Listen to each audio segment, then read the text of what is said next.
El Señor esté con ustedes. Evangelio de nuestro Señor Jesucristo según San Juan. Al atardecer del primer día de la semana, los discípulos se encontraban con las puertas cerradas por temor a los judíos. Entonces llegó Jesús y poniéndose en medio de ellos les dijo: «La paz esté con ustedes». Mientras decía esto, les mostró sus manos y su costado. Los discípulos se llenaron de alegría cuando vieron al Señor. Jesús les dijo de nuevo: «La paz esté con ustedes. Como el Padre me envió a mí, yo también los envío a ustedes». Al decir esto, sopló sobre ellos y añadió: «Reciban el Espíritu Santo. Los pecados serán perdonados a los que ustedes se los perdonen, y serán retenidos a los que ustedes se los retengan». Palabra del Señor.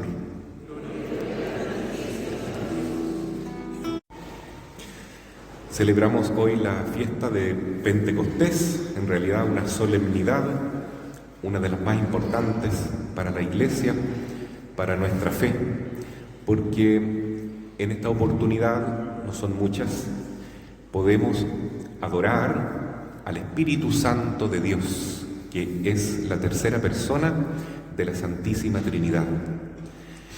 En primer lugar, quisiera intentar explicar quién es el Espíritu Santo según nos enseña la Santa Iglesia Católica. Y no es tan fácil, porque, como dijo San Juan Pablo II, podría muy bien decirse que el Espíritu Santo es el Dios desconocido. Cuando San Pablo llega a Atenas, visita el Areópago de los griegos y había un altar a un Dios desconocido. Y bueno, estos griegos eran muy intelectuales, pero también se daban cuenta que había una presencia que los inspiraba y que ellos no conocían, y que era algo divino, un don divino.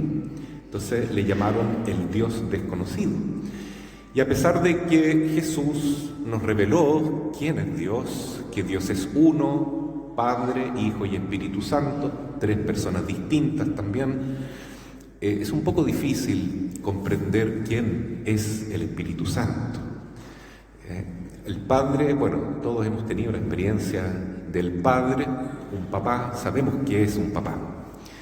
El Hijo, todos también tenemos la experiencia de ser hijos, ¿no? Somos hijos. Pero ¿y el Espíritu Santo?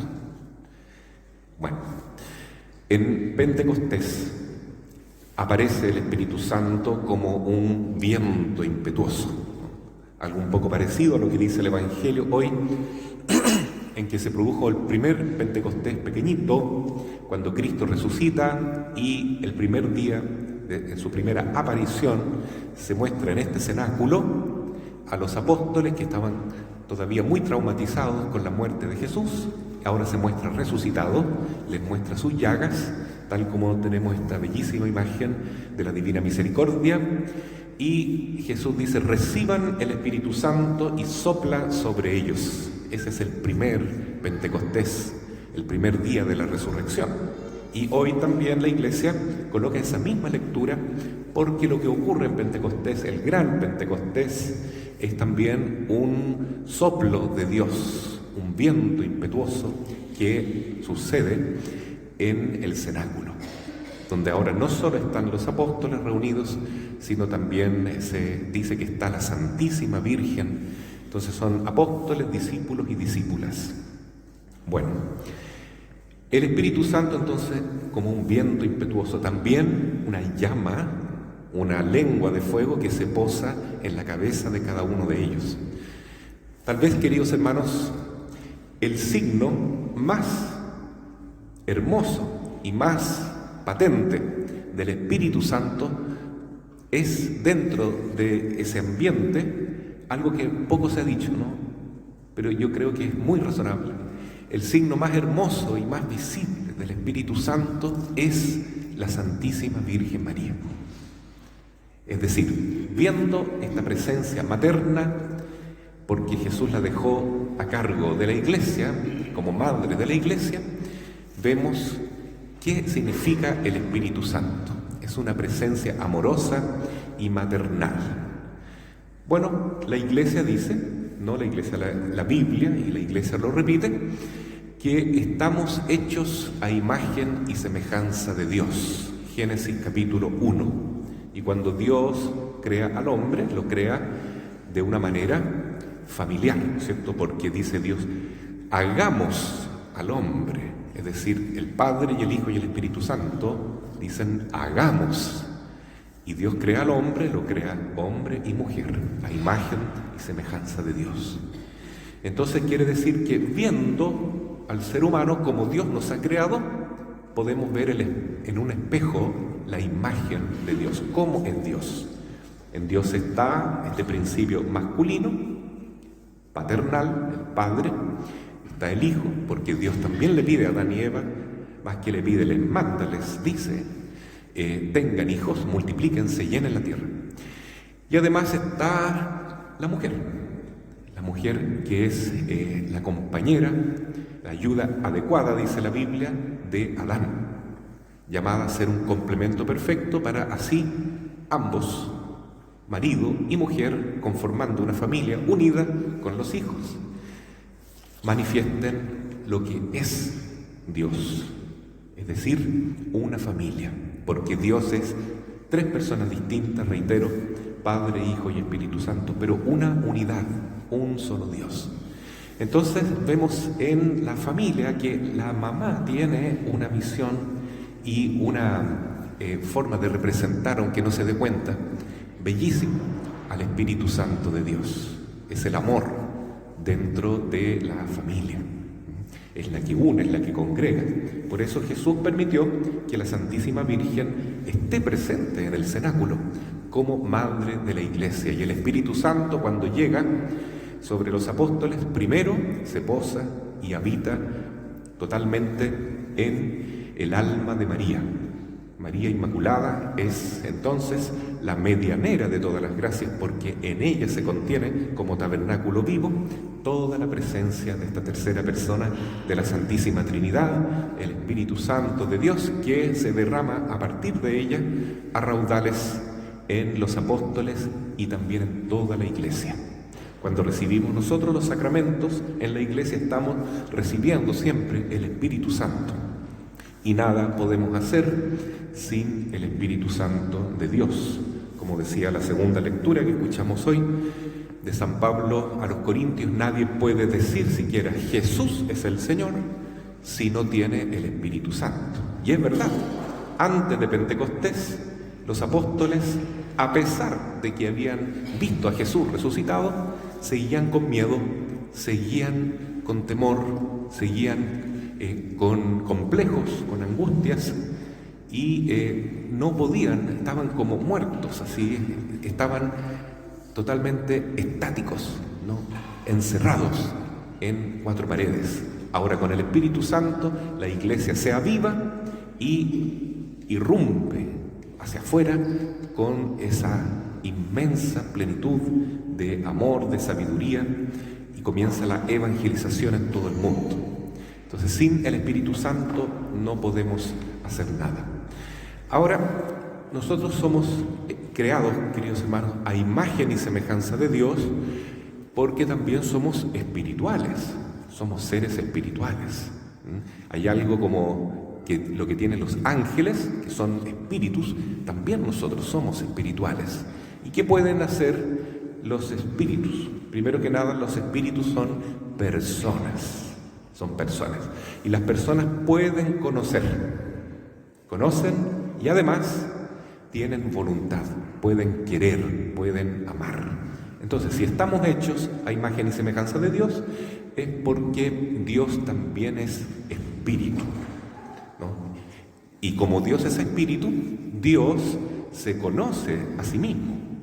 ¿Qué es lo mejor que puede conocer Dios? Sino que su propia esencia, ¿no? Entonces, Dios se conoce a sí mismo. Aquí hay un filósofo muy antiguo, Aristóteles, del siglo IV a.C., que fue sin duda en este punto inspirado por Dios, por el Espíritu Santo, porque él dijo que Dios es la inteligencia que se conoce a sí misma, noesis, noeseos en griego.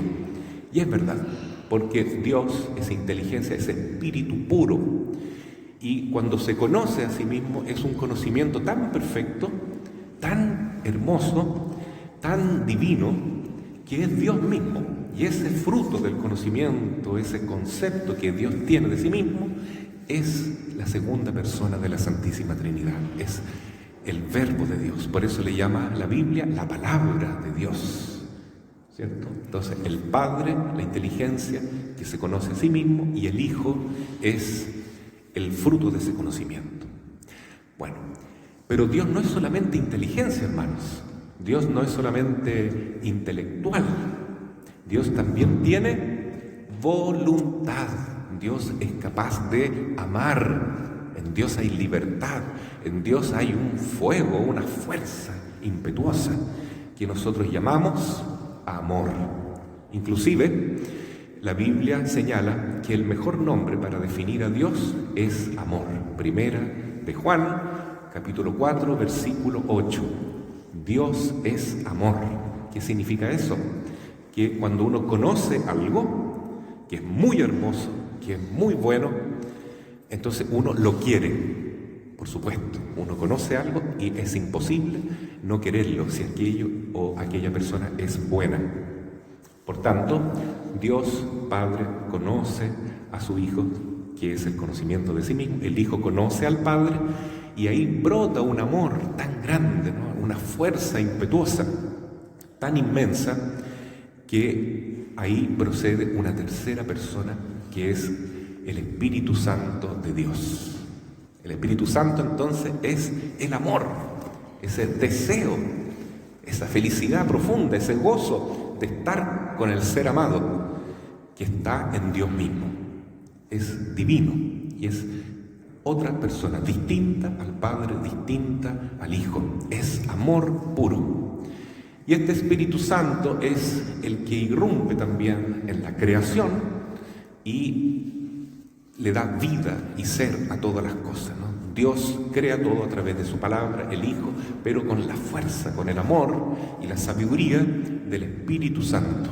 Inclusive la obra más hermosa que existe en la creación es la encarnación de Jesús, porque así lo dice la Iglesia, leyendo a Lucas en el capítulo 1, ¿cierto?, la Anunciación, cuando el ángel le dice a la Virgen María que ella va a concebir al Hijo de Dios por obra y gracia del Espíritu Santo.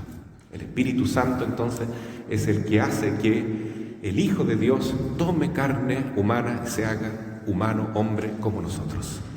Y ahí entonces viene el nacimiento de la cabeza de la Iglesia.